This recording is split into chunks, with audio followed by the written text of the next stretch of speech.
What if I told you that a man's obsession with you doesn't start with your beauty, your kindness, or how much you give, but the moment you hurt his ego just enough to make him question his power over you? Sounds cruel maybe, but let's talk about reality, not fairy tale. The truth is, men aren't wired to fall in love with comfort. They fall in love with uncertainty, contrast, and emotional tension. And nothing shakes a man's emotional core more than a woman who refuses to inflate his ego just because he's used to being praised, pursued, and prioritized. There's a powerful psychological shift that happens when a woman stops operating from approval-seeking behavior and instead taps into her emotional detachment, her standards, and her unwillingness to feed male entitlement. That shift is magnetic. It triggers something primal in him. He doesn't just want your attention, he needs to earn it. And when he can't, that's when he spirals into craving, overthinking, and chasing. In this video, I'm going to walk you through how to flip the dynamic, not by playing games, but by understanding one brutal truth. The moment a man feels emotionally uncertain, his attractions skyrocket. You'll learn how to hold back in a way that's elegant, how to bruise his ego without breaking his spirit, and how to make him fall madly in love with the challenge that is you. Because love isn't about being available, it's about being unforgettable. And sometimes being unforgettable means being unimpressed. Let's begin. There's a dangerous lie many women are told from a young age. If you're nice enough, patient enough, understanding enough, he'll see your worth and love you right. But let's tell the truth. Being the nice girl in modern dating often doesn't lead to being chosen. It leads to being overlooked, undervalued, or worse, emotionally drained. Nice girls finish emotionally last because they give from a place of hoping to be chosen rather than expecting to be respected. They constantly try to prove they're different from the rest. They tolerate inconsistent behavior, overlook red flags, make excuses for broken promises, and say yes when their soul is screaming no. All in the name of love. But here's the cold reality. Men don't fall for the woman who makes their life easy. They fall for the woman who makes them feel something real. Tension, desire, challenge, intrigue. And the woman who's always available, always agreeable, always giving. She doesn't create emotional tension. She creates comfort. And comfort breeds complacency. It's not that kindness is the problem. It's kindness without boundaries, love without self-respect. Patience with no standards. That's what gets you taken for granted.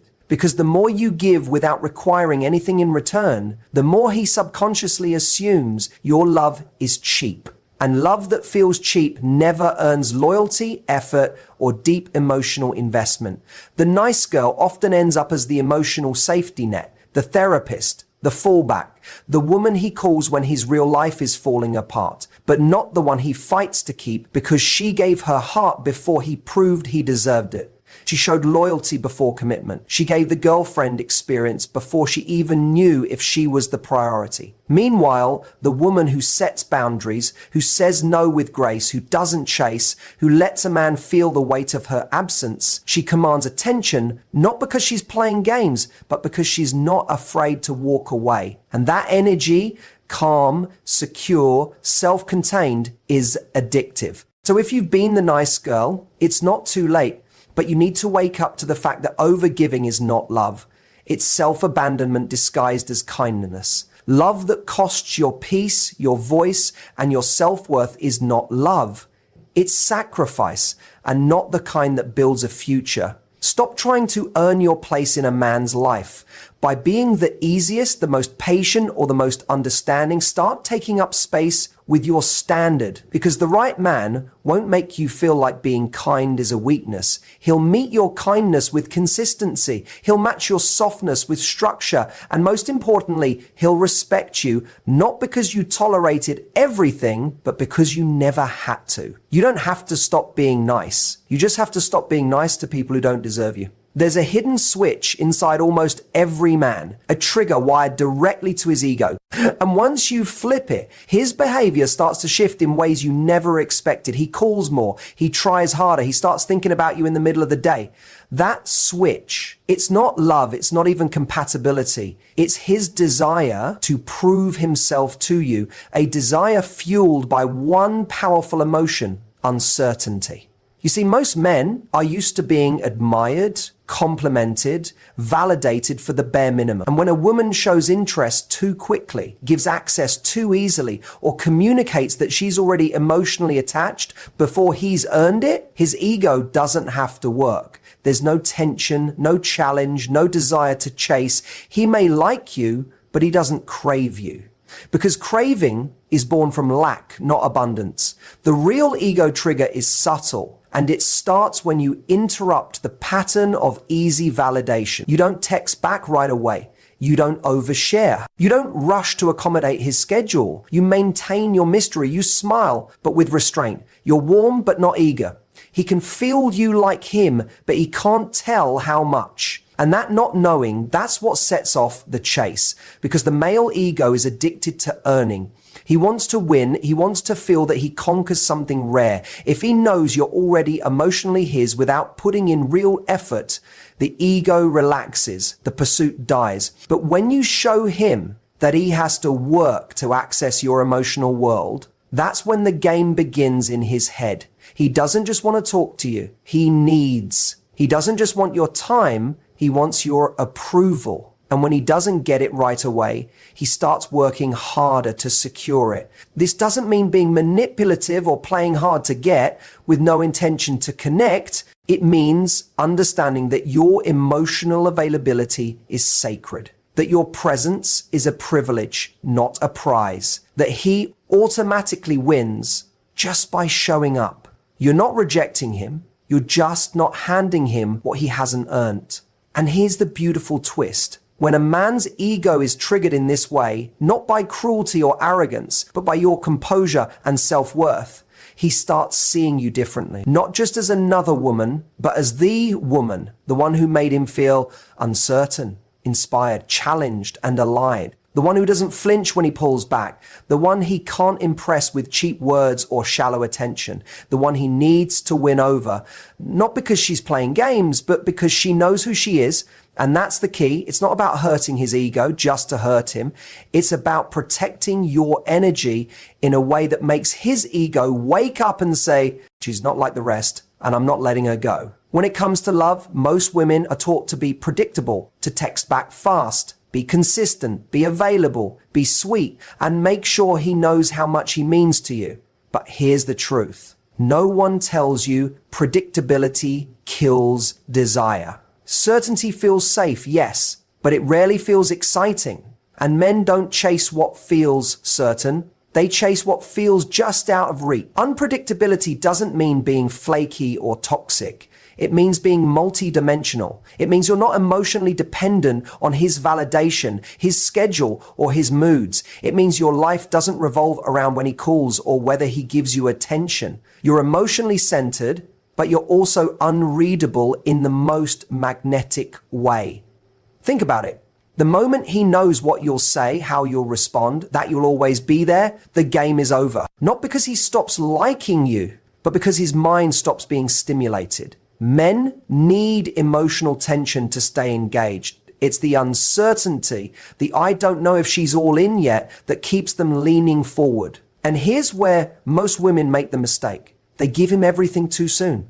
Their schedule, their emotions, their attention, their approval. Without even realizing it, they become fully transparent. And while that might feel loving, it strips away the mystique that fuels attraction. The power of unpredictability is in keeping him emotionally alert. He doesn't know if you're free tonight because sometimes you're not. He doesn't know if that look you gave him meant you're impressed or just being polite. He doesn't know if he's winning you over or still earning your trust. That slight uncertainty doesn't repel him. It pulls him in. It makes him curious, invested, and most importantly, emotionally active. And when a man is emotionally active, he starts associating his highs and lows with you. Every moment he wonders about you, every second he replays your last conversation, every time he questions whether he said the right thing, you're becoming part of his emotional wiring, and that's when he starts to fall. Not because you were easy to read,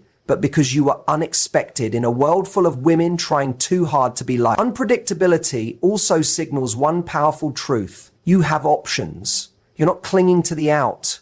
You're not desperate to lock anything down. You're open but not needy, warm but not chasing, feminine but not desperate. And that subtle difference is what keeps high-value men coming back. So if you've ever wondered why things fizzled out after giving you all, ask yourself this: did he know too much too fast?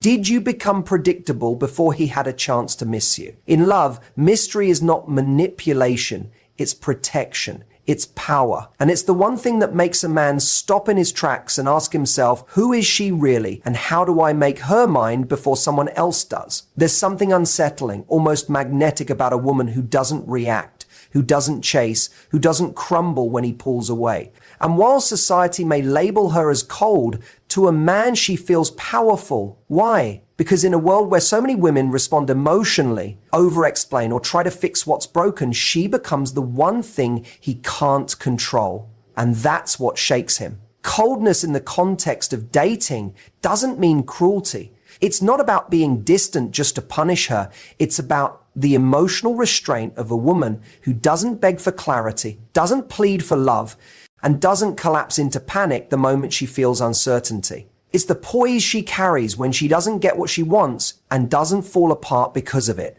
That level of detachment isn't just rare, it's unnerving to a man who's used to having control. Here's what most people don't understand.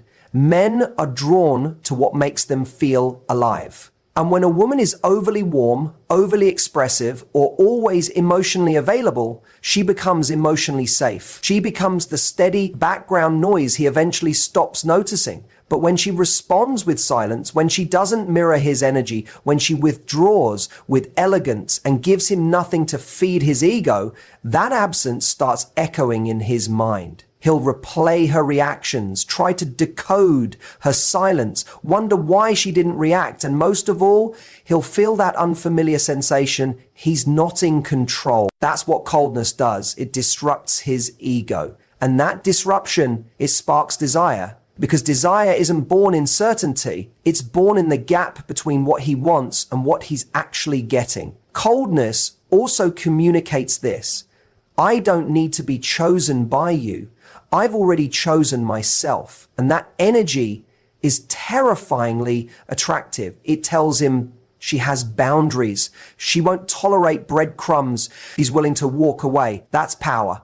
And men respect, even obsess over women they can't emotionally shake. Ironically, the colder you are in key emotional moments, the more he feels pulled in. It's reverse psychology on a primal level. Your silence makes more noise than your word. Your distance creates more intimacy than your attention. Your indifference makes him feel more, not less. Because here's the truth. When a man knows he can emotionally rock you, he stops valuing you. But when he senses that you can vanish with grace, with zero drama and zero desperation, that's when his mind spirals. That's when he starts chasing. Not because you manipulated him, but because you mastered your emotional discipline. So the next time you're tempted to react, to explain, to soften your stance, just to keep the peace, pause. Let the silence speak. Let your absence do the heavy lifting. Because in that space, he won't just feel your coldness, he'll feel your power. And he'll realize that if he doesn't show up right, he'll lose something he can't replace. One of the most painful traps women fall into is overinvesting emotionally in a man far too early. It starts subtly, answering every text within seconds, rearranging your schedule to accommodate his, thinking about where the relationship is going after only a few dates, reading into every word he says, and hoping he's the one. But here's the hard truth. Emotional overinvestment too soon doesn't make a man love you more. It makes him value you less. When a man senses that you've become emotionally attached before he's even shown consistent effort, the dynamic shifts. He no longer has to earn your affection. He doesn't feel the need to impress you. The mystery fades, the challenge disappears, and worst of all, he starts to feel in control. The emotional scale becomes unbalanced, with you constantly giving, hoping, and overthinking while he sits back comfortably detached. But the real danger of overinvesting isn't just that it turns him off. It's that it disconnects you from your own power. You stop abandoning yourself to gain him. You stop listening to your intuition. You overlook red flags. You excuse bad behavior. You confuse chemistry for compatibility. And before you know it, your emotional world revolves around a man who hasn't even proven he deserves to be at the center of it. So how do you stop overinvesting? It starts with a mental shift. He is not the prize. You are. His attention is not a gift. Your energy is. Stop seeing every interaction as a step toward forever. Instead, treat the early stages for what they are, a trial period. He's not your man until he proves himself through consistent action over time. No more falling in love with potential. No more fantasizing about who he could be. You only respond to who he actually is in real time. The key is emotional discipline. Don't rush to emotionally bond just because you feel chemistry. Let him earn access to your deeper self. Observe more, attach less. Don't overshare, don't overexplain. Don't offer emotional intimacy that hasn't been reciprocated with effort and consistency. Protect your peace until it's safe to open up. Also, build a full life outside of him. Pour into your passions, your friendships, your goal. When your life is full, you don't feel the urge to emotionally attach to someone prematurely because you know you're already whole without them. That energy, the energy of fullness, confidence, and calm detachment is what makes a man invest in you, not the other way around. And remember, you don't have to be cold to be powerful. You just have to be selective. Every time you pause, before overgiving, before emotionally spiraling, before chasing, you're honoring yourself. You're showing the universe and him that your heart is not cheap, that your love must be earned, not assumed. The less you overinvest in the wrong people, the faster the right one will show up and fight to earn every part of you. You don't have to yell, insult, or play dirty to shake a man's ego. In fact, the most powerful way to bruise his ego is so subtle, so graceful that it leaves him both intrigued and unsettled. It's not about being mean. It's about being unmoved. And that one trait alone can flip the dynamic entirely. A man's ego isn't always loud or obvious. Sometimes it hides behind confidence, charm, or even vulnerability. But underneath it all, most men carry an unspoken desire to feel desired on their terms. The moment you shift the power by not giving him that, by showing that his presence doesn't impress or overwhelm you, that's when his ego takes a hit. Start with this. Don't be overly impressed. When he brags, name drops, flexes his money, status, or popularity, just smile politely and change the subject. Don't reward his performance. Let your silence or neutral response say, that's not what gets my attention. Suddenly, he's unsure. And that uncertainty, it eats at him. Another powerful move is to not initiate. When you stop texting first, calling or chasing conversations, you send a silent message. If you want me, you'll have to come get me. You're no longer fueling his ego with the comfort of your constant interest. And when that comfort disappears, he starts questioning his grip on you. Then there's the art of lightly disagreeing. When he expects you to laugh at his jokes or agree with his opinions just because he said them, surprise him. Challenge an idea, offer a different perspective. Say, I don't really see it that way, and leave it at that. You've just signaled that you're not here to play along.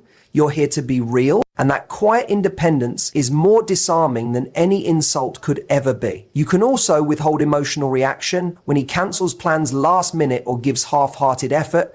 Don't argue or explain how disappointed you are. Just respond with calm indifference. No worries, followed by silence. That lack of emotional payoff. It bruises the ego more than a fight ever could. He expects drama. Instead, you give him distance. And in that quiet space, his mind starts spinning. Complimenting others in his presence, casually, effortlessly, can also strike a chord, not in a disrespectful way, but in a way that reminds him he's not the only one who can catch your eye. Say something kind about another man's ambition, style, or intellect. Just enough for him to notice that your attention isn't locked on him. It's subtle, but trust me, it lands. Finally, the biggest ego bruise of all, being okay without. When you radiate that you're content, happy, and thriving in your own life, with or without his energy in it, that hits differently because it says, you don't complete me. I was whole before you showed up. And that quiet, confident detachment, it's not cold. It's not rude, it's powerful. It's the kind of energy that shakes a man up and makes him realize he's not in control. Obsession doesn't start with beauty. It doesn't even start with chemistry. It starts with energy, the kind of energy that high-value women naturally radiate. They don't chase, they don't prove, and they never need to be chosen. And that's exactly why men find themselves completely drawn in, even addicted to them. A high-value woman doesn't create obsession by begging for attention or trying to win love. She creates obsession by being deeply rooted in herself. She knows who she is. She knows what she brings to the table, and she refuses to shrink just to keep a man interested. That self-assurance is magnetic. It leaves a man constantly wondering, how do I get closer to her and how do I keep her? She creates obsession by having boundaries that are non-negotiable. If he crosses a line emotionally, physically, or spiritually, she doesn't explain it 10 times or wait for him to realize. She simply steps back. That quiet discipline sends a loud message. You don't get to access me when you haven't earned me.